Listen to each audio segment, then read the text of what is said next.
بڑا ہی مبارک اور پیارا مہینہ ذوالحجہ کا مہینہ اسلامی سال کا یہ آخری مہینہ ہے، اور اس مہینے میں خاص دو ایسے ایونٹ ہوتے ہیں، خاص دو ایسے اسلامی تہوار ہوتے ہیں، ہم کہیں تو غلط نہیں ہوگا کہ پوری دنیا کے مسلمان جس میں انوالو ہو جاتے ہیں۔ ایک تو حج کا مہینہ آ جاتا ہے، حج کے دن آ جاتے ہیں جب عاشقان رسول حج کو جاتے ہیں۔ جاتے تو چند ہی ہیں مگر ساری دنیا کے مسلمانوں کے دل ان کے ساتھ دھڑک رہے ہوتے ہیں، سب کی آنکھیں عرفات کو تک رہی ہوتی ہیں کہ ہمارے بھائی رحمت والے میدان میں موجود ہیں اور ہمیں دعاؤں میں یاد رکھا ہوگا، ہمارے لیے بھی دعائیں ہو رہی ہوں گی۔ اور سبحان اللہ، عرفات کے میدان کی تو کیا بات ہے کہ جو عرفات کے میدان میں احرام کی حالت میں وقوف عرفہ کی نیت سے پہنچ جائے، اللہ اکبر، احادیث میں یہ مضمون ملتا ہے، وہ گناہوں سے ایسا پاک ہو جاتا ہے جیسا کہ ابھی ماں کے پیٹ سے پیدا ہوا ہو۔ اسلامک کیلنڈر کی ایک اور خاص بات بتاؤں، ذوالحجہ آخری مہینہ، محرم پہلا مہینہ، اس سال کے آخری مہینہ بھی قربانی کا درس دیتا ہے، پہلا مہینہ بھی قربانی کا درس دیتا ہے۔ اس سے پتہ چلتا ہے کہ اسلام میں قربانی کی کتنی بڑی اہمیت ہے۔ ہم اپنے اللہ کی راہ میں جانور قربان کرتے ہیں، امام حسین نے تو اپنی جانیں قربان کر دی نا۔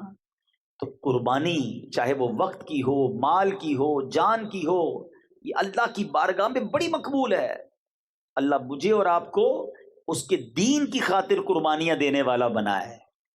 اب یہ جو بقرہ عید کی قربانی ہے، سبحان اللہ، یہ کتنی بڑی نیکی ہے، یہ کتنے بڑے اجر کا کام ہے۔ اس کو فارمیلٹی سمجھ کے نہ کیا کریں، ارے کیا کریں بھائی، بقرہ عید آ گئی، کرنی پڑے گی قربانی، سال پورا ہو گیا پیسے نکالنے ہی پڑیں گے۔ نہیں، یہ بہت بڑی سعادت ہے، نصیب والوں کو ملتی ہے۔ اور اس کا اجر کیا ہے، میں آپ کو ایک واقعہ سناتا ہوں۔ حضرت سیدنا احمد بن اسحاق علیہ رحمت اللہ الرزاق فرماتے کہ میرا بھائی باوجود غربت کے رضا الہی کی نیت سے ہر سال بقرہ عید میں قربانی کیا کرتا تھا۔ اس کے انتقال کے بعد میں نے اس خواب میں دیکھا کہ قیامت برپا ہو گئی ہے اور لوگ اپنی اپنی قبروں سے نکل آئے۔ یکایک میرا مرحوم بھائی ایک بڑے خوبصورت چت کبرے گھوڑے پر سوار ہو کر آیا، اور اس کے ساتھ اور بھی بہت سارے گھوڑے تھے۔ میں نے پوچھا، یا اخی ما فعل اللہ تعالی بکا، میرے بھائی مرنے کے بعد تمہارے ساتھ اللہ تعالیٰ نے کیا معاملہ فرمایا؟ وہ شخص کیا کہتا ہے؟ اس کا بھائی کہتا ہے، اللہ پاک نے مجھے بخش دیا۔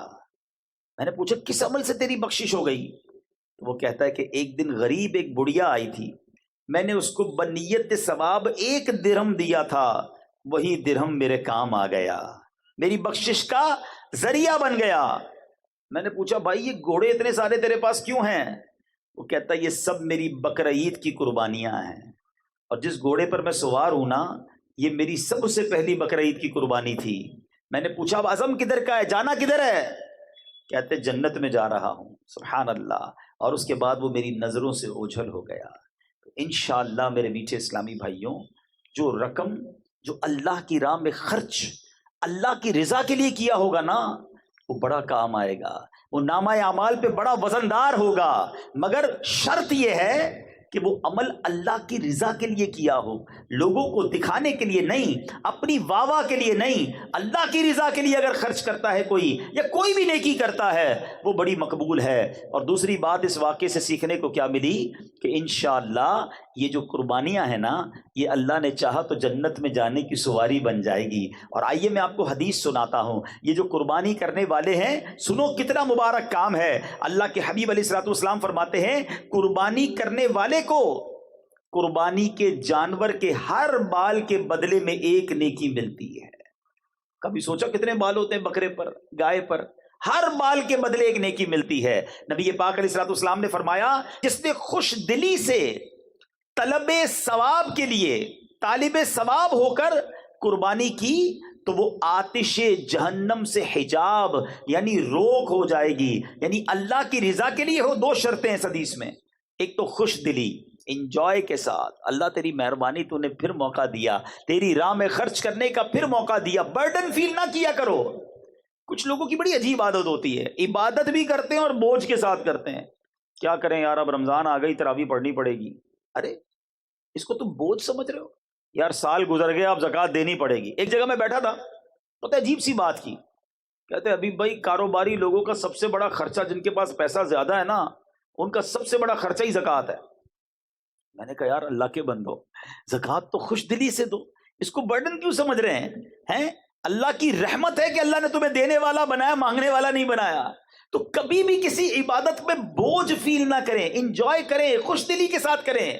اگر اللہ نے اس قابل کیا ہے کہ آپ قربانی کر رہے ہیں تو سبحان اللہ قربانی بھی کریں اور ساتھ سجدہ شکر بھی ادا کریں کہ اللہ تو نے مجھے اور میرے گھر والوں کو اس قابل کیا۔ ارے حضرت ابراہیم کو تو حضرت اسماعیل کے ذبح کرنے کا حکم ہوا تھا، اگر یہی حکم ہمیں دے دیا جاتا کہ سب اپنے بچے ذبح کرو، کیا حال ہوتا؟ ادھر قربانی دینے کی نیت نہیں ہوتی، یہ والی قربانی کون دیتا؟ ہم پر تو آسانی کر دی گئی نا کہ جانور قربان کروایا جا رہا ہے۔ اچھا جانور بھی قربان کرو، گوشت بھی خود ہی کھا جاؤ، یہ بھی نہیں کا سارا بانٹ دو۔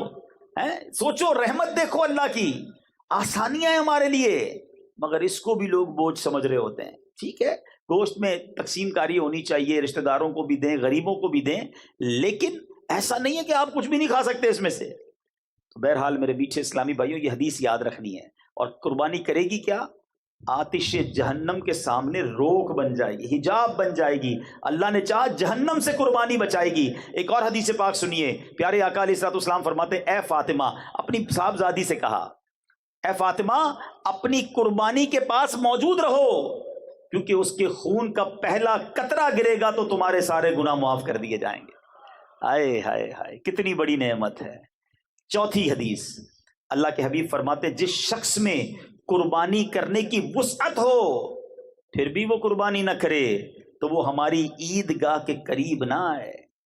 ہاں، اس کو نبی پاک نے اپنے آپ سے دور فرما دیا۔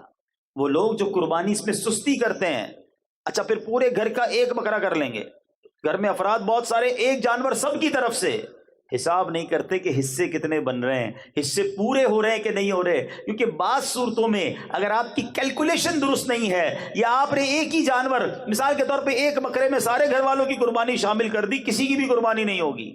آپ کو یہ باقاعدہ سیکھنا ہوگا کہ کس طرح حصوں کی تقسیم ہوگی، یہ ایک واجب کام ہے۔ اس کے احکام بھی تو جانیے نا، یہ تو کسی ایکسپرٹ سے پوچھتے ذرا بتاؤ بھائی دانت کیسے دیکھنے ہیں، جانور کون سا لینا چاہیے، مگر اس کی قربانی کرتے وقت نیت کیسے ہوگی، اس کی اجازت کیسے ہوگی، جانور کی عمر کتنی ہونی چاہیے، یہ کون معلوم کرتا ہے؟ تو خدا را یہ واجب کام پراپر طریقے سے شریعت کے تقاضوں کے مطابق کریں، خوش دلی کے ساتھ کریں، سعادت سمجھ کر کریں، اللہ نے چاہا یہ آپ کے لیے بہت زبردست نیکی ہو جائے گی۔ سنو میرے آقا علیہ الصلوۃ والسلام کیا فرماتے ہیں۔ آقا فرماتے ہیں، انسان بقرعید کے دن کوئی ایسی نیکی نہیں کرتا جو اللہ عز و جل کو خون بہانے سے زیادہ پیاری ہو۔ یہ قربانی قیامت میں اپنے سینگوں، بالوں اور کھروں کے ساتھ آئے گی، اور قربانی کا خون زمین پر گرنے سے پہلے اللہ کے ہاں قبول ہو جاتا ہے۔ لہٰذا خوش دلی سے قربانی کرو۔ سبحان اللہ۔ محقق علی الاطلاق خاتم المحدثین حضرت شیخ عبدالحق محدث دہلوی فرماتے ہیں، قربانی اپنے کرنے والوں کے نیکیوں کے پلے میں رکھی جائے گی، جس سے نیکیوں کا پلڑا بھاری ہوگا۔ حضرت سیدنا ملا علی قاری رحمۃ اللہ تعالی علیہ فرماتے ہیں، پھر اس کے لیے سواری بنے گی جس کے ذریعے یہ شخص بآسانی پل صراط سے گزرے گا۔ ارے یہ پل صراط پر سواری کا کام دے گی، یہ نامہ اعمال پہ وزن کا کام دے گی۔ فرمایا، اور اس جانور کا ہر عضو، پارٹ آف دا باڈی، قربانی کرنے والے کے ہر عضو کے لیے جہنم سے فدیہ ہوگا۔ قربانی کی آنکھ کے بدلے ہماری آنکھ جہنم سے بچے گی، قربانی کے پیر کے بدلے ہمارا پیر جہنم سے انشاءاللہ بچے گا۔ تو سوچو، یہ جانور تو مجھے جہنم سے بچانے والا ہے، یہ پل صراط سے پار کرانے والا ہے۔ اب یہاں ایک اور بڑی پیاری بات، بڑی گہری بات ہے، توجہ چاہوں گا۔ آقا نے کیا فرمایا صلی اللہ تعالی علیہ وسلم؟ اس کا مضمون ہے کہ قربانی جو ہے وہ، میرے آقا نے فرمایا کہ اس دن، قربانی والے دن، خون بہانے سے زیادہ کوئی افضل کام نہیں ہے۔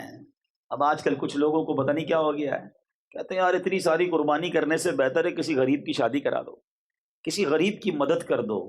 ارے بھائی، ہم یہ سارے کام، چاہے کسی کی مدد کریں، کسی کا علاج کروائیں، کس لیے کرتے ہیں؟ اللہ کی رضا کے لیے نا، ثواب کے لیے۔ ثواب کے بارے میں زیادہ جانتا ہوں، آپ زیادہ جانتے ہیں کہ نبی پاک علیہ الصلوۃ والسلام جانتے ہیں۔ آقا فرما رہے ہیں اس دن، قربانی کے دن، اس سے زیادہ کوئی اچھا کام نہیں ہے اللہ کے نزدیک، کہ اس کی راہ میں خون بہایا جائے، قربانی کی جائے۔ تو جب نبی پاک فرما رہے کہ قربانی کرنا اس دن سب سے افضل ہے، تو ہم نے قربانی ہی کرنی ہے، وہ سب سے افضل ہے۔ ٹھیک ہے قربانی کا جانور قربان کریں، غریبوں کا علاج بھی کرائیں، کس نے منع کیا ہے؟ مگر ایک نیکی کے کام کو، ایک واجب کام کو بند کر کے یہ نہ جانے کیوں یہ چیزیں یاد آتی ہیں۔ ایسے کچھ لوگ ہیں جن کو ایسے موقعوں پر ہی چیزیں یاد آتی ہیں، ارے یار حج پر بہت سارے لوگ جاتے ہیں، بڑا خرچہ ہو جاتا ہے، یہ خرچہ بچا کر دوسرا کام کرنا چاہیے، ربیع الاول کی لائٹنگ نہیں کرنی چاہیے، یہ والا کام کرنا چاہیے۔ اپنی بچی کی شادی پر کروڑوں روپے کا فنکشن کرتے ہوئے یاد نہیں آتا کہ غریب کی شادی کرا دینی چاہیے۔ تو بہرحال جو نیکی کا کام ہے وہ ضرور کرنا چاہیے، اور ساتھ ساتھ غریبوں کی مدد بھی دل جان سے کرنی چاہیے۔ تو بہرحال میرے میٹھے اسلامی بھائیوں، یہاں یہ بات کلیریفائی ہو گئی کہ یہ پل صراط کے لیے سواری بنے گی۔ اچھا اس میں بھی ایک بات سمجھ لو، اب جانور تگڑا ہوگا، جاندار ہوگا تو سواری بھی اچھی ملے گی نا۔ تو اچھا جانور خرچ کیا کرو، اللہ نے دیا ہے تو بہترین جانور لینا چاہیے۔ اللہ کی بارگاہ میں دل دیکھا جاتا ہے، ہاں نیت یہ ہو کہ ذرا پتہ چلے میمن سوسائٹی میں ہمارا جانور کتنا بڑا آیا ہے، صاحب جی کتنے پیسے والے ہیں۔ اگر یہ نیت ہے تو پھر تو ثواب بھی نہیں ملے گا۔ اللہ کی رضا کے لیے بہترین منڈی کا جانور لیں۔ بلکہ میں تو ایک اور مشورہ دیتا ہوں، اپنے گھر میں جو بھی بہترین جانور لو نا، اگر 2-3 لیتے ہیں تو سب سے بہترین جانور نبی پاک کے نام پر قربان کر دیں۔ کیا پیش کریں جانا، کیا چیز ہماری ہے آقا، یہ دل بھی تمہارا ہے، یہ جاں بھی تمہاری ہے۔ دیکھو ہمارے آقا نے ہمارے نام پر جانور قربان کیا تھا، یاد ہے؟ ہاں حجۃ الوداع کے موقع پر نبی پاک نے امت کے نام پر قربانی کی۔ تو اے امتیوں، تمہیں بھی نبی پاک کو یاد رکھنا ہے، جو نہ بھولا ہم غریبوں کو رضا، یاد اس کی اپنی عادت کیجئے۔ نبی پاک کو ہماری قربانی کی حاجت نہیں، ہم کو گوشت تھوڑی پہنچے گا، یہ محبت کا اظہار ہے، گوشت تو پھر بھی ہمارے پاس ہی رہ جانا ہے۔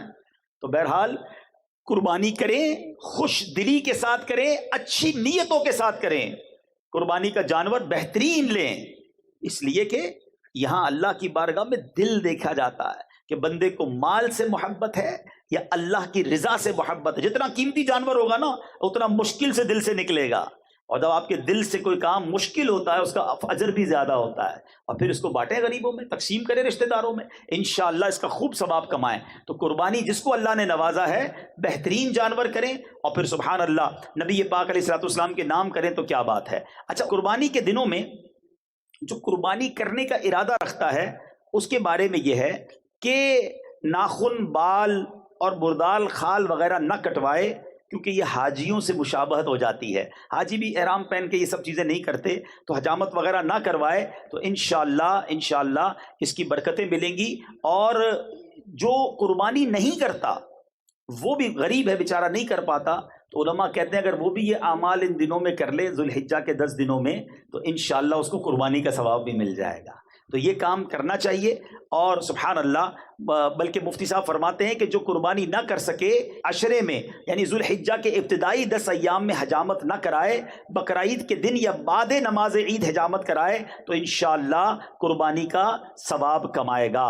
اچھا اب یہاں پر ایک دو باتیں مزید قربانی کے لیے عرض کر دوں، پھر انشاءاللہ اس کے بعد میں حضرت اسماعیل علیہ السلام اور حضرت ابراہیم کا وہ واقعہ سنانا چاہتا ہوں، تاکہ ہمارے بچوں کو یہ پتہ تو چلے کہ قربانی واجب کیوں ہوئی تھی، یہ یاد کس کی ہے، یہ واقعہ کیا تھا۔ اللہ اکبر، جتنی بار اس واقعے کو پڑھیں آنکھوں میں آنسو آ جاتے ہیں، دل بے قرار ہو جاتا ہے کہ یہ کیسے لوگ تھے، اللہ کی رضا پر کیسے راضی تھے، کتنی بڑی قربانی کے لیے وہ تیار ہو گئے، اور آج ہمیں چھوٹی سی قربانی دینے میں لوگوں کے دلوں پر بوجھ آ جاتا ہے۔ کئی لوگ ملتے ہیں کہتے ہیں اولاد نہیں ہے، اور پھر مایوسی کی باتیں کرتے ہیں، میں تو نماز پڑھتا ہوں پھر بھی اولاد نہیں ملتی، حج کر کے آیا پھر بھی اولاد نہیں ہے۔ معاذ اللہ، اللہ کی رضا پر راضی نہیں ہے۔ ایک بات یاد کر لو، اگر رب نے کچھ نہیں دیا نا تو یہی میرے لیے بہتر ہوگا۔ کیا پتہ تمہارے نصیب میں ایسی اولاد ہو جو تمہیں مار کے گھر سے نکالتی ہیں۔ بعد میں ماں باپ کہتے ہیں نا نہیں ہوتی اولاد تو اچھا تھا، نہیں ہوتی ایسی اولاد، کیسی کیسی نافرمان اولاد ہوتی ہے لوگوں کی۔ میرا رب اگر اسی پر راضی ہے تو راضی رہو نا۔ 99 ایئرز کی ایج ہو گئی حضرت ابراہیم کی، اولاد نہیں ہے، مگر رب سے دعا کرتے ہیں، مایوس بھی نہیں ہے۔ اور دعا کا انداز کیا تھا؟ آپ کہتے ہیں اسمع یا ایل، اسمع یا ایل۔ اسمع عربی میں کہتے سن لے، اور عبرانی زبان میں ایل کہتے اللہ کو، پروردگار کو، اے اللہ میری سن لے۔ سبحان اللہ، حضرت اسماعیل 99 سال میں حضرت ابراہیم کو عطا کیے گئے، اور حضرت ابراہیم نے بیٹے کا نام ہی اسماعیل رکھ دیا، جو دعا میں پکارتے تھے اسماعیل، یہی نام اسماعیل جو ہے وہ اپنے بیٹے کا نام رکھ دیا۔ اے میرے میٹھے اسلامی بھائیوں، یاد رہے حضرت ابراہیم کی کیا شان ہے۔ رسول پاک علیہ الصلوۃ والسلام کے بعد تمام انبیاء میں سب سے افضل نبی حضرت ابراہیم علیہ السلام ہیں۔ حضرت ابراہیم ہی اپنے بعد میں آنے والے سارے انبیاء کرام کے والد ہیں۔ ہر آسمانی دین میں آپ کی پیروی اور اطاعت ہے، ہر دین والے آپ کی تعظیم کرتے ہیں، آپ ہی کی یاد میں قربانی ہے، آپ ہی کی یادگار میں حج کے ارکان ہیں، آپ ہی کعبہ شریف کی پہلی تعمیر کرنے والے ہیں۔ جس پتھر پر کھڑے ہو کر آپ نے کعبہ بنایا اس کو مقام ابراہیم کہا گیا اور اس کو سجدہ کرنے کی جگہ فرما دیا گیا، واتخذوا من مقام ابراہیم مصلی، اور ابراہیم کے کھڑے ہونے کی جگہ پر اپنا مصلی بناؤ، وہاں نماز ادا کرو۔ یہ قرآنی حکم آ گیا، یہ حضرت ابراہیم کی شان ہے۔ ویسے ایک اور عشق والی بات بتا دوں، اللہ آپ کو اور مجھے بار بار مکے کی حاضری عطا فرمائے۔ وہ پتھر جس پر کھڑے ہو کر حضرت ابراہیم نے کعبہ تعمیر کیا تھا، سبحان اللہ، آج بھی اس پتھر پر حضرت ابراہیم کے قدموں کے نشان اپنی آنکھوں سے آپ دیکھ سکتے ہیں، کتنے گہرے نشان ہیں۔ کبھی سوچا کتنا ٹائم ہو گیا ہے؟ 5000 سال سے زیادہ وقت ہو گیا ہے۔ یہ اب اس کے اوپر باکس بنایا گیا ہے، پہلے باکس نہیں تھا، یہ کھلے آسمان تلے پتھر پڑا رہا، ہزاروں بارشیں دیکھی، ہزاروں اس نے آندھیاں دیکھی ہوں گی، موسم کے مد و جزر دیکھے، مگر یہ پتھر نے کیسے اپنے سینے میں حضرت ابراہیم کی نشانی کو سنبھالا ہوا ہے کہ آج بھی اپنی آنکھوں سے ہم حضرت ابراہیم کے قدموں کے نقش کا نظارہ کر سکتے ہیں۔ جب حضرت ابراہیم کی شان یہ ہے تو ابراہیم کے آقا کی شان کا عالم کیا ہو۔ کی شان تو آپ نے سنی، کئی ایسے دنیا میں کام ہیں جن کے انوینٹر، جن کے ذریعے یہ کام شروع ہوئے، سب سے پہلے جو سٹارٹ ہوئے وہ بھی حضرت ابراہیم کے دور میں کون کون سے کام ہوئے؟ سب سے پہلے آپ ہی کے بال سفید ہوئے۔ دنیا میں کسی کے بال سفید نہیں ہوتے تھے، حضرت ابراہیم پہلی ہستی ہیں جن کے بال سفید ہوئے۔ سب سے پہلے آپ ہی نے سفید بالوں پر مہندی لگائی اور قطم یعنی نیل کے پتوں کا خضاب لگایا۔ سب سے پہلے آپ ہی نے سلا ہوا پاجامہ پہنا، سب سے پہلے آپ نے منبر پر خطبہ پڑھا، سب سے پہلے آپ نے علیہ السلام نے راہ خدا میں جہاد کیا، سب سے پہلے آپ علیہ الصلوۃ والسلام نے مہمان نوازی کی رسم شروع کی، سب سے پہلے آپ علیہ الصلوۃ والسلام لوگوں سے گلے ملے۔ ہم جو معانقہ کرتے ہیں نا، یہ حضرت ابراہیم کے دور سے شروع ہوا، اور سب سے پہلے آپ ہی نے سرید، یہ جو کھانا ہوتا ہے شوربہ اور روٹی ملا کر، یہ آپ نے ہی سب سے پہلے بنائی۔ بہرحال اتنی عظیم ہستی ہیں، مگر آپ کو ایک خواب دیکھا آپ نے، اچھا یہ 8ویں رات تھی ذوالحجہ کی، اور کوئی کہنے والا کہہ رہا ہے کہ بے شک اللہ عز و جل تمہیں اپنے بیٹے کو ذبح کرنے کا حکم دے رہا ہے۔ آپ صبح سے شام تک اس بارے میں غور کرتے رہے کہ یہ خواب اللہ کی طرف سے ہے یا شیطان کی طرف سے ہے۔ 8 ذوالحجہ کو پتہ کیا کہتے ہیں؟ یوم الترویہ، جو حج پر جاتے ہیں ان کو یاد ہو گیا ہوگا، یوم الترویہ 8 ذوالحجہ کا نام ہے۔ اس کا مطلب پتہ ہے کیا ہے؟ سوچ بچار کا دن۔ حضرت ابراہیم نے یہ دن سوچ و بچار میں گزارا تھا، اس لیے اس کا نام ہی یوم الترویہ پڑ گیا۔ 9ویں رات پھر خواب آیا، صبح یقین کر لیا کہ یہ اللہ کی طرف سے ہے۔ اب 9 ذوالحجہ کو کیا کہا جاتا ہے؟ یوم عرفہ، یعنی پہچاننے کا دن۔ آپ کو یقین ہو گیا کہ یہ اللہ کی طرف سے خواب ہے، 9 ذوالحجہ کا دن ہی یوم عرفہ پڑ گیا۔ اب 10ویں ذوالحجہ پھر وہ آپ نے رات کو خواب دیکھا، اب آپ نے پکا ارادہ کر لیا کہ بیٹے کو آج ذبح کرنا ہے، اس لیے 10 ذوالحجہ کے دن کا نام یوم النحر پڑ گیا۔ یہ تینوں نام بھی حضرت ابراہیم کی کیفیت کے مطابق، جو آپ کی کیفیت تھی وہی اس دن کا نام ہو گیا۔ اے میرے میٹھے اسلامی بھائیوں، حضرت ابراہیم نے اب اپنے بیٹے حضرت اسماعیل علیہ الصلوۃ والسلام سے بات کی۔ کیا بات ہو رہی ہے؟ بیٹا گھمانے لے جا رہا ہوں یہ نہیں، بیٹا کو چیز دلانے جا رہا ہوں یہ نہیں۔ 7 سال یا 13 سال عمر ہے حضرت اسماعیل کی، 99 سال کی عمر میں یہ بیٹا ملا ہے۔ ٹرائی ٹو انڈرسٹینڈ، بچہ جب 10-15 سال بعد پیدا ہو تو پورا خاندان ہی اس کا دیوانہ ہوتا ہے، اس کے ناز اٹھائے جاتے ہیں، بڑی منتوں سے آیا ہے۔ 99 ایئرز کے بعد اولاد ہوئی ہے، اور ابھی 7 سال کا ہے، یا ایک روایت کے مطابق 13 سال کا ہے۔ حضرت اسماعیل کے بارے میں کہا گیا اس کو ذبح کر دو، اور آپ اپنے بیٹے سے بات کرتے ہیں کہ بیٹا میں تمہیں اللہ کی طرف سے حکم آیا ہے۔ مگر اس سے پہلے کیا ہوا ذرا سنیے گا۔ اب شیطان نے کیا کام کیا؟ شیطان جو ہے اب ایک شکل میں حضرت ابراہیم کے پاس آیا، کیونکہ آپ اپنے بیٹے کو لے کے کہیں جا رہے تھے۔ کہتا ہے ابراہیم کہاں کا ارادہ ہے؟ آپ نے جواب دیا میں کام سے جا رہا ہوں۔ اس نے پوچھا کیا اسماعیل کو ذبح کرنے جا رہے ہو؟ حضرت ابراہیم علیہ السلام نے کہا کیا تم نے کسی باپ کو دیکھا ہے وہ اپنے بیٹے کو ذبح کرے؟ شیطان بولا ہاں میں آپ ہی کو دیکھ رہا ہوں کسی کام سے جا رہے ہیں. اس کو تو معلوم تھا. آپ سمجھتے ہیں کہ اللہ عز و جل نے آپ کو اس بات کا حکم دیا ہے؟ حضرت ابراہیم نے ارشاد فرمایا اگر اللہ عز و جل نے مجھے اس بات کا حکم دیا ہے تو میں اس کی فرما برداری کروں گا. شیطان نے یہاں وسوسہ ڈالنے کی کوشش کی, کامیاب نہیں ہوا. اب بی بی ہاجرہ کے پاس گیا. آپ کو پتا ہے آپ کے بیٹے کو کہاں لے کر گئے حضرت ابراہیم؟ کب بیٹے کو کہیں گھمانے پھرانے لے گئے؟ کہ نہیں, وہ انہیں ذبح کرنے لے کر گئے. تو حضرت ہاجرہ کہتی کیا تم نے کبھی ایسا دیکھا ہے کوئی باپ بیٹے کو ذبح کرے؟ شیطان کہتا ہے ہاں انہیں اللہ نے اس بات کا حکم دیا ہے. ماں دیکھو کیسی تھی. بی بی ہاجرہ کہتی ہیں اگر ایسا ہے تو انہوں نے اللہ کی اطاعت کر کے بہت ہی اچھا کیا ہے. اگر اللہ نہیں فرمایا نا پھر تو یہ فیصلہ ٹھیک کیا انہوں نے. شیطان نے دیکھا نہ باپ ہل رہا ہے نہ ماں ہل رہی, چھوٹا بچہ حضرت اسماعیل کے پاس چلا گیا. کہتا ہے اسماعیل پتہ ہے تمہارے بابا جان کہاں لے جا رہے ہیں؟ تو کہتے ہیں کہ والد صاحب اپنے ساتھ کہیں لے جا رہے ہیں. کہ تمہیں معلوم ہے اللہ نے انہیں حکم دیا ہے تمہیں ذبح کرنے کے لیے. ذرا سوچو تربیت کا کیسا شاہکار ہے حضرت اسماعیل. فرماتے ہیں اگر رب نے حکم دیا ہے تو بابا جان بالکل ٹھیک کرنے جا رہے ہیں, پھر میں بھی اس کام کے لیے راضی ہوں. اللہ اکبر. اب شیطان نے دیکھا کوئی نہیں مان رہا, بہکانے کی کوشش میں ناکام ہوا تو ایک مقام پر پہنچا. حضرت ابراہیم نے اسے 7 کنکریاں ماری. اگلے مقام پر پہنچا, اب وہاں فرشتوں نے کہا حضور یہاں بھی کنکریاں ماریں. حضرت ابراہیم نے پھر کنکریاں ماری. آگے جا کر پھر ایک مقام پر اس نے بہکانے کی کوشش کی. اللہ اکبر. فرشتوں نے حضرت ابراہیم سے کہا کہ یہاں بھی کنکریاں ماریں. حضرت ابراہیم نے وہاں بھی اسے 7 کنکریاں ماری.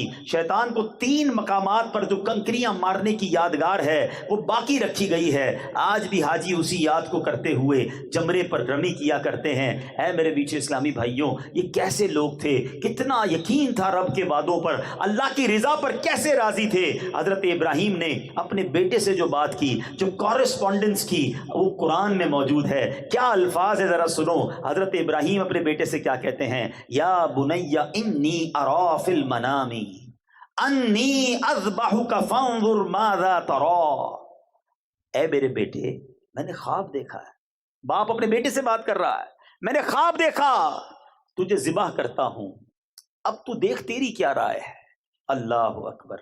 کسی سے یہ کہا جائے کہ تجھے ذبح کرنے کا ارادہ ہے, خواب میں حکم ملا ہے, اپنا بیٹا بھی ہو تو گھر چھوڑ کے بھاگ جائے. یہ کیسا بیٹا ہے. کیا کہتے ہیں سنو, کہتے ہیں اے میرے باپ کیجئے جس بات کا آپ کو حکم ہوتا ہے, خدا نے چاہا تو قریب ہے کہ آپ مجھے صابر یعنی صبر کرنے والا پائیں گے. اللہ اللہ اللہ. سوچو تو صحیح ہے کیسے باپ بیٹے ہیں. اب حضرت اسماعیل علیہ السلام نے اپنے والد سے بڑی کمال کی عرض کی. کہتے بابا جان ایسا کریں مجھے ذرا رسیوں سے مضبوطی سے باندھ دیجیے گا. ایسا نہ ہو کہ جب آپ مجھے ذبح کرنے لگے اور میں زیادہ ہلوں تو میرا ثواب کم نہ ہو جائے. ذرا مضبوطی سے باندھیے گا تاکہ میں ہل نہ سکوں, اور میرے خون کے چھینٹوں سے اپنے کپڑوں کو بچائیے گا تاکہ انہیں دیکھ کر میری امی جان غمگین نہ ہوں. بابا جان چھری ذرا زیادہ تیز کر لیجیے گا تاکہ میرے گلے پر اچھی طرح سے چل جائے. موت بڑی سخت ہوتی ہے نا, مجھے تکلیف زیادہ نہ ہو. آپ مجھے ذبح کرتے وقت پیشانی کے بل لٹا دیجیے گا, الٹا لٹا دیجیے گا, کیونکہ جب میرے چہرے پر نظر پڑے گی تو آپ بھی تو میرے والد ہیں, آپ کو بھی تکلیف ہوگی. مجھے الٹا لٹا دیجیے گا. اور بابا جان ایک کام کیجیے گا, جب آپ میری ماں کے پاس جائیں, امی جان کے پاس جائیں, تو میرا سلام پہنچا دیجیے گا, اور اگر مناسب سمجھے تو میری ایک قمیص انہیں دے دیجیے گا. اس سے ان کو تسلی آ جائے گی, صبر بھی آ جائے گا. اللہ اکبر. سوچو تو صحیح بات کون کر رہا ہے. بیٹا باپ سے کہہ رہا ہے. اس باپ کا جگرا کیسا ہوگا, اللہ کی راہ میں قربانی کا جذبہ کیسا ہوگا. اب حضرت ابراہیم کہتے ہیں میرے بیٹے تم اللہ عز و جل کے حکم پر عمل کرنے میں میرے کیسے عمدہ مددگار ہو. پھر اسی طرح ہوا. حضرت اسماعیل کو آپ نے رسیوں سے باندھا, چھری تیز کی, حضرت اسماعیل کو پیشانی کے بل لٹا دیا, ان کے چہرے سے نظر ہٹا لی اور ان کے گلے پہ چھری چلا دی. انہوں نے اپنا کام کر دیا. ہاں چھری چلا دی گئی, مگر چھری نے اپنا کام نہ کیا. وہ بھی تو رب کے حکم کی باندھی ہوئی ہے نا. رب جو چاہے, ان اللہ علی کل شیء قدیر. رب نے اپنی قدرت کا نظارہ دکھایا. وہ چھری جو تیز تھی باپ نے بیٹے کے گلے پر چلا دی, مگر چھری نے کام نہ کیا. اب کیا ہوا, حضرت ابراہیم علیہ الصلوۃ والسلام پر وحی نازل ہوئی اور ہم نے اسے ندا فرمائی کہ اے ابراہیم تو نے خواب سچ کر دکھایا، ہم ایسا ہی صلہ دیتے ہیں نیکوں کو، بے شک یہ روشن جانچ تھی اور ہم نے ایک بڑا ذبیحہ اس کے فدیے میں دے کر اسے بچا لیا، یہ امتحان لیا گیا، اے ابراہیم تم کامیاب ہو گئے، تم نے یہ اپنا وعدہ پورا کر دیا۔ اللہ اکبر۔ اب جب زمین پر لٹا دیا گیا تو اللہ نے جبرائیل کو حکم دیا کہ جنت سے ایک دمبا لایا جائے، ایک مینڈھا لایا جائے۔ وہ مینڈھا لے کر آئے، ذرا سوچو منظر کیسا ہوگا۔ حضرت اسماعیل الٹے لیٹے ہوئے ہیں، باپ کے ہاتھ میں چھری ہے اور وہ پھرا چکے ہیں۔ اب اوپر سے آواز آتی ہے اللہ اکبر اللہ اکبر۔ حضرت جبرائیل مینڈھا لے کر آ رہے ہیں اور اوپر سے صدا لگا رہے ہیں۔ حضرت ابراہیم نے جب اوپر دیکھا تو جان لیا کہ اللہ کی طرف سے آزمائش کا وقت گزر چکا ہے، امتحان پورا ہو گیا ہے، بیٹے کے فدیے کی جگہ مینڈھا بھیجا جا رہا ہے۔ حضرت ابراہیم نے اب خوش ہو کر کیا کہا؟ لا الہ الا اللہ واللہ اکبر۔ اب جو بیٹا لیٹا ہوا ہے، حضرت اسماعیل نے جب یہ سنا تو کہتے ہیں اللہ اکبر وللہ الحمد۔ اس کے بعد کیا ہوا؟ یہ تینوں الفاظ جو ہیں یہ وہی تسبیح ہے جو ہم عید کے دنوں میں پڑھتے ہیں، یہ ایام تشریق میں پڑھی جانے والی تسبیح ہے، قیامت تک کے لیے مسلمانوں کی زبانوں پر جاری کر دیا گیا۔ اب جب اس تسبیح کو پڑھنا تو غور کرنا کتنی مبارک تسبیح ہے کہ اس کے پہلے الفاظ جبرائیل نے کہے ہیں، درمیانی الفاظ حضرت ابراہیم کی زبان سے ادا ہوئے ہیں اور آخری ورڈز جو ہیں وہ حضرت اسماعیل کی زبان سے ادا ہوئے ہیں۔ ارے اتنی بڑی قربانی کے بارے میں ہم تو تصور بھی نہیں کر سکتے، آؤ مبارک لوگوں کی زبان سے نکلے ہوئے یہ مبارک الفاظ اسی تصور میں پڑھتے ہیں۔ اللہ کریم مبارک الفاظ کے صدقے ہماری مغفرت فرمائے۔ مل کر پڑھیں گے اللہ اکبر لا الہ الا اللہ واللہ اکبر وللہ الحمد۔ اب عید کے دنوں میں جب یہ تسبیح پڑھنا نا تو یاد رکھنا جبرائیل نے شروع کی تھی، حضرت ابراہیم نے آگے پڑھی تھی اور آخری الفاظ حضرت اسماعیل نے ادا کیے۔ اللہ اکبر۔ یہ کیسا منظر تھا، یہ کیسا امتحان تھا جس میں یہ خاندان کیسا کامیاب ہوا۔ رہتی دنیا تک تلاوت ہوتی رہے گی، قرآن پڑھا جاتا رہے گا اور اس قربانی کا اور اس صبر کا ذکر ہوتا رہے گا۔ عطا فرمایا۔ یہ جو مقام ابراہیم کی بات ہو رہی تھی، ایک اور معجزہ بتاؤں حضرت ابراہیم کا۔ مقام ابراہیم آپ دیکھیں، کعبہ جب ہم دیکھتے ہیں نا کتنا اونچا ہے، اتنی اونچی تعمیر کیسے کی ہوگی؟ آج کے زمانے میں تو کرین اور بہت ساری چیزیں ہوتی ہیں، بڑے بڑے پتھر اوپر تک پہنچانے ہوتے ہیں، لفٹیں لگتی ہیں۔ کتابوں میں لکھا ہے جو مقام ابراہیم تھا نا، کعبے کی دیوار جتنی اونچی ہوتی جاتی تھی مقام ابراہیم اتنا اوپر ہوتا جاتا تھا۔ یہ لفٹ کا کام کرتا تھا، جب نیچے تعمیر کرنی ہوتی تھی یہ پتھر نیچے آ جاتا تھا۔ اللہ اکبر۔ اللہ نے اپنے گھر کی تعمیر کا کیا انتظام کیا۔ اچھا پھر جب اس کی تعمیر کرنی تھی ایک اور پرابلم تھی، کعبہ جو ہے وہ اٹھا لیا گیا تھا طوفان نوح کے موقع پر۔ اب کعبے کی ڈائمنشنز نہیں پتا تھی کہ ایگزیکٹلی کعبہ کدھر ہے جہاں بنانا ہے۔ حضرت ابراہیم کو حکم ہوا اے ابراہیم کعبے کی تعمیر کرو۔ اب اس جگہ کی نشاندہی کے لیے ایک بادل بھیجا گیا۔ ارشاد ہوا اس بادل کے نیچے جتنی سائے کی جگہ ہے نا یہی کعبے کی چار دیواری کی جگہ ہے، یہاں کعبہ تعمیر کرو۔ ایگزیکٹلی ڈائمنشن بتانے کے لیے ایک بادل بھیجا گیا۔ حضرت ابراہیم نے بالکل اس کے نیچے باؤنڈری بنائی اور کعبے کی تعمیر شروع کی۔ کعبہ تعمیر ہو گیا۔ اب حضرت ابراہیم کو حکم ہوا اے ابراہیم لوگوں کو حج کے لیے بلاؤ، لوگوں کو آواز لگاؤ۔ مکے میں کتنے لوگ رہتے تھے؟ آپ نے کہا یا اللہ ساری دنیا میں میری آواز کیسے پہنچے گی؟ آج میں حیدرآباد میں بیٹھا ہوں، بیان کر رہا ہوں، سینکڑوں ہزاروں لوگ ہیں، دور دور تک آواز جا رہی ہے، مائک ہے، مگر پھر بھی حیدرآباد کے اس میدان تک ہی ہے نا۔ اگر دنیا میں پہنچانی ہے تو اب انٹرنیٹ ہے، یہ سوشل میڈیا پر پتہ نہیں کوئی امریکہ میں کوئی یورپ میں ہمارا بیان سن رہا ہوگا، مگر اس زمانے میں تو یہ سب کچھ نہیں تھا۔ کہا گیا اے ابراہیم آواز لگاؤ۔ کہا یا اللہ میری آواز کیسے پہنچے گی؟ ارشاد ہوا ابراہیم آواز لگانا تمہارا کام ہے، پہنچانا ہمارا کام ہے۔ حضرت ابراہیم چڑھ گئے جبل ابو قبیس پر، آج بھی وہ پہاڑ موجود ہے صفا مروہ کے ساتھ ہے، اور یہ سب سے قدیم پہاڑ کہا جاتا ہے۔ حضرت ابراہیم کھڑے ہوئے اور آپ نے لوگوں کو حج کے لیے بلایا، صدا لگائی۔ کیا صدا ہوگی؟ آپ کو پتہ ہے اللہ نے صدا کو کیسے پہنچایا؟ کتابوں میں لکھا ہے اس وقت دنیا میں جتنے لوگ تھے آل اراؤنڈ دا ورلڈ سب نے حضرت ابراہیم کی اس آواز کو سنا۔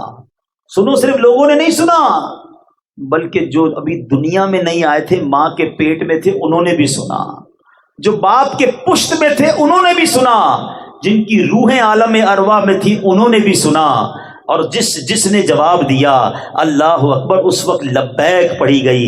کتابوں میں لکھا ہے جس نے حضرت ابراہیم کی اس صدا پر ایک بار لبیک کہا وہ زندگی میں ایک بار حج کرے گا، جس نے 2 بار اس وقت لبیک کہا وہ 2 حج کرے گا، جس نے جتنی بار اس وقت لبیک کہا تھا حضرت ابراہیم کی اس ندا پر اللہ کریم اتنی بار اسے حج پر بلائے گا۔ مبارک ہو ان کو جو حج کرائے ہیں، سبحان اللہ۔ اللہ کا جتنا شکر ادا کرے کم ہے کہ اللہ نے ہماری روح کو یہ توفیق بخشی تھی۔ ہم دنیا میں تو نہیں آئے تھے، ہزاروں سال پرانی بات ہے، حضرت ابراہیم کی اس پکار پر ہماری روح نے لبیک کہا، رب نے حج پر بلایا، اور ہم اللہ سے دعا کرتے ہیں مولا پھر حج پہ بلا، جو نہیں گئے انہیں بھی حج پہ بلا اور انہیں بھی وہ مبارک مناظر دیکھنا نصیب فرما۔ تو کمال کی داستان ہے حضرت ابراہیم کی باتیں، ان کی زندگی کے انداز، ایسے ایسے واقعات ہیں۔ نمرود کے سامنے جس طرح وہ 18-20 سال کی عمر میں کھڑے ہو گئے، آگ میں ڈال دیا گیا، مگر وہ اللہ تبارک و تعالیٰ پر توکل کیسا تھا، بھروسہ کیسا تھا، اور اس بھروسے کا کمال کیا ہوا